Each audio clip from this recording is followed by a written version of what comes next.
Hola a todos, bienvenidos a este episodio donde les quiero hablar un poquito acerca de unos temas que me parecen interesantes y aunque suenen muy formales, en realidad afectan nuestra vida más de lo que creemos. Hoy exploraremos la administración, la economía, la política y la sociedad. Pero tranquilos, lo haremos de manera clara y rápida, con un toque ligero para que no se vuelva un monólogo de un libro de texto. Así que pónganse cómodos, abran la mente y comencemos. La administración está en todas partes, desde cómo organizamos nuestro día hasta cómo funcionan las grandes empresas. Pero, ¿cómo surgió todo esto? Hoy vamos a hacer un recorrido rápido y claro por la evolución de la administración y sus principales enfoques.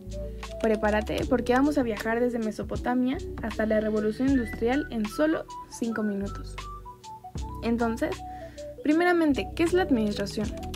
En términos simples, la administración es el proceso de planear, organizar, dirigir y controlar recursos para alcanzar un objetivo.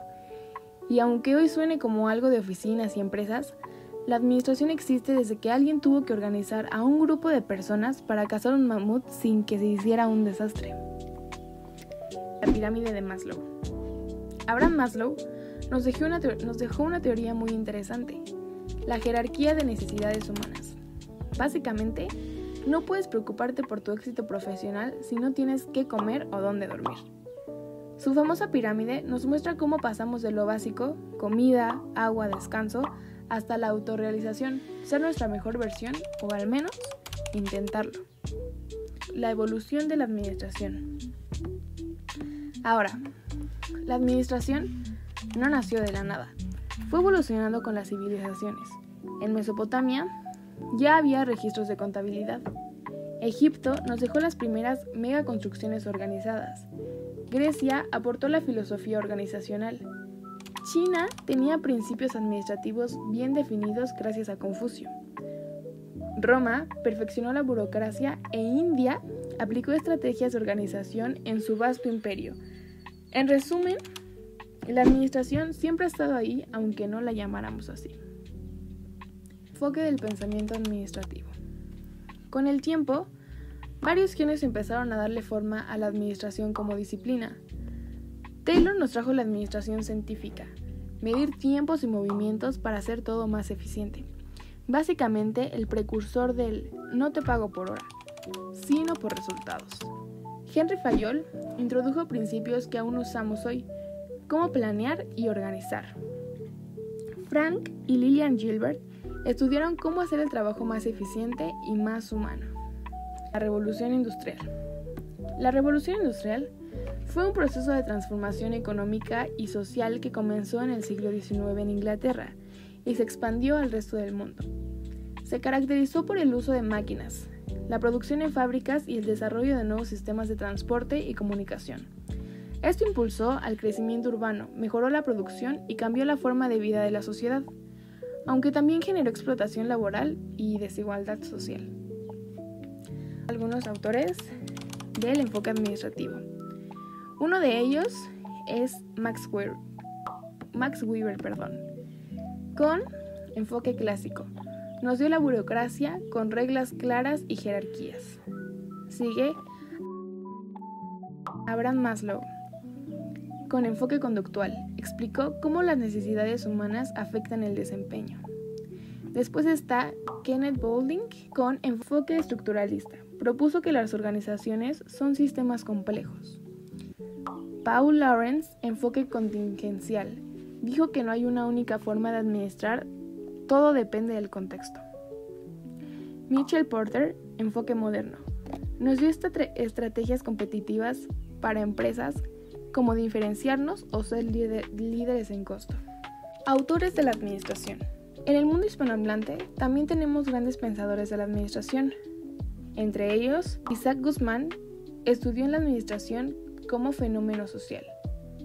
José Antonio Fernández Arena habló de la importancia del factor humano en la empresa. Fernando Arias Galicia analizó el comportamiento organizacional. Agustín Reyes Ponce definió la administración con un enfoque práctico. Guillermo Gómez Ceja aportó estudios sobre la evolución administrativa en América Latina. Enfoque científico de la administración. Finalmente, el enfoque científico de la administración busca aplicar métodos rigurosos para mejorar la eficiencia y la productividad en las empresas. Básicamente, analizar, medir y optimizar, en lugar de tomar decisiones a lo loco. Ok, pues ya hablamos de administración, pero ahora vamos a cambiar un poco el enfoque, porque seamos sinceros, la administración no existe en el vacío. Está influenciada por el entorno en el que se desarrolla, la economía, la política y la sociedad. Así que en los próximos minutos vamos a analizar cómo estos 3 factores moldean todo a nuestro alrededor, desde las empresas hasta nuestra vida diaria. Y como les digo, después de entender la administración, ahora nos toca adentrarnos en algo que influye directamente en ella, el entorno económico, político y social. No todo se reduce a números o teorías, sino a las dinámicas de la sociedad, el poder político y la economía. Así que hoy hablaremos sobre esos factores que han dado forma a nuestra historia. Estado liberal y los 3 poderes. Comencemos con el Estado liberal. Es un sistema que busca la protección de derechos y libertades individuales, donde el poder del Estado está dividido en 3 poderes, como sabemos, ejecutivo, encarnado por el presidente, se encarga de la administración del país. Legislativo, los que hacen las leyes como el Congreso. Y judicial, los encargados de que las leyes se cumplan y resuelvan los conflictos. Estos 3 poderes, aunque distintos, deben trabajar juntos para tener el equilibrio. ¿Por qué fue creada la Constitución? La Constitución se creó para establecer un marco de reglas claras, donde todos los ciudadanos y autoridades supieran cuáles eran sus derechos y obligaciones. Después de tantos conflictos, ¿quién no querría algo así? En resumen, fue el intento de darle orden al caos. A través de ella, se defendieron principios fundamentales, como la libertad y la justicia. ¿Qué es y por qué se llama Carta Magna? La Carta Magna es otro nombre para la Constitución. Se le dio ese nombre porque es como la gran carta fundacional, un contrato entre el pueblo y el poder.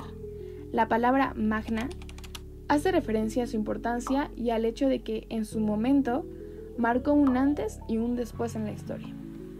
Bueno, pues ahora ya sabemos por qué es que se le llama Carta Magna. Garantías individuales. Las garantías individuales son los derechos fundamentales que protege la Constitución. ¿Qué significa eso? Que la ley asegura que todo ciudadano tenga derecho a la libertad, a la educación, a la propiedad privada, entre otros. Algunos ejemplos claros son el derecho a la libertad de expresión o el derecho a un juicio justo. Estos derechos son esenciales para que funcione una sociedad democrática. La conquista y la colonia. La conquista y la colonia marcaron un antes y un después en nuestra historia, pero no precisamente para bien. Económicamente, la riqueza provenía de la explotación de los recursos y de los pueblos indígenas.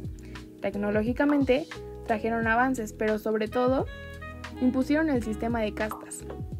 Políticamente, el poder estaba concentrado en las élites coloniales, mientras que socialmente, la división entre clases era abismal.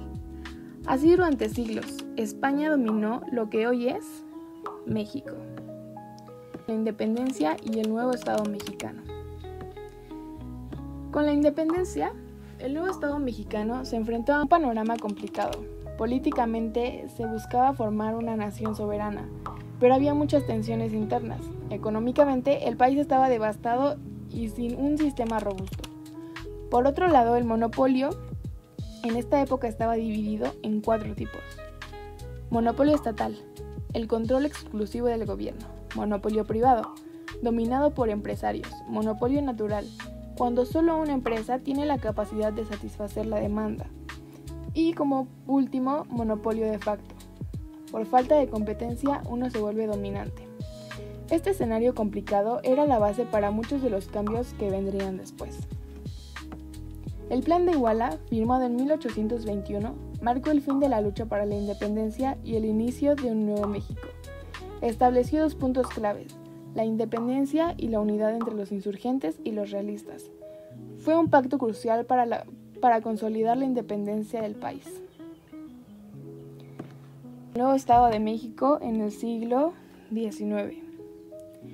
Durante el siglo XIX, el nuevo Estado mexicano estuvo lleno de retos. Políticamente, las luchas entre liberales y conservadores eran constantes. Económicamente, el país luchaba por encontrar estabilidad.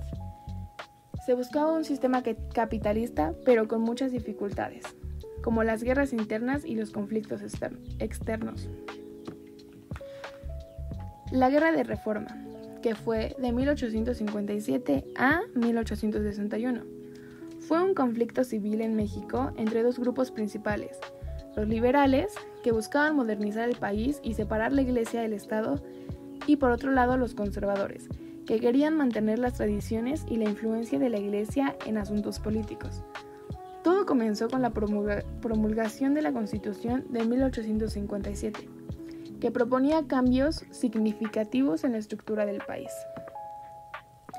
Durante este periodo, México se dividió en 3 regiones principales, cada una con estados que apoyaban a uno u otro bando.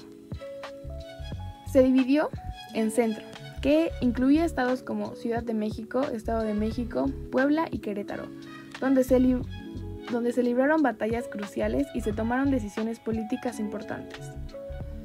Tenemos al norte, que comprendía estados como Chihuahua, Coahuila, Nuevo León y Tamaulipas, que tuvieron sus propias dinámicas y enfrentamientos durante la guerra. Y el sur, que abarcaba estados como Oaxaca, Chiapas, Guerrero y Veracruz, regiones que también fueron escenarios de conflictos y estrategias militares. Las consecuencias de esta guerra fueron profundas. Se logró la separación de la Iglesia y el Estado, lo bueno, sentando las bases para un México más laico y moderno.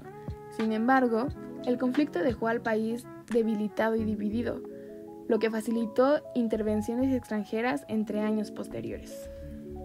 Félix Zuluaga propuso que la estabilidad política y económica de México solo sería posible mediante la centralización del poder y el control.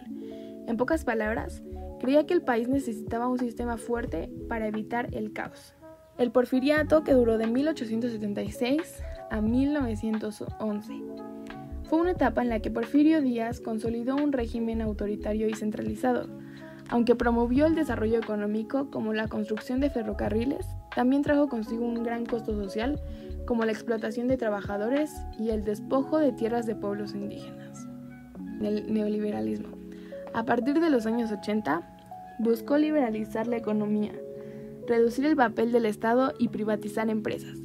Mientras muchos lo consideran un motor de crecimiento, también trajo consigo desigualdad y una creciente dependencia de mercados internacionales.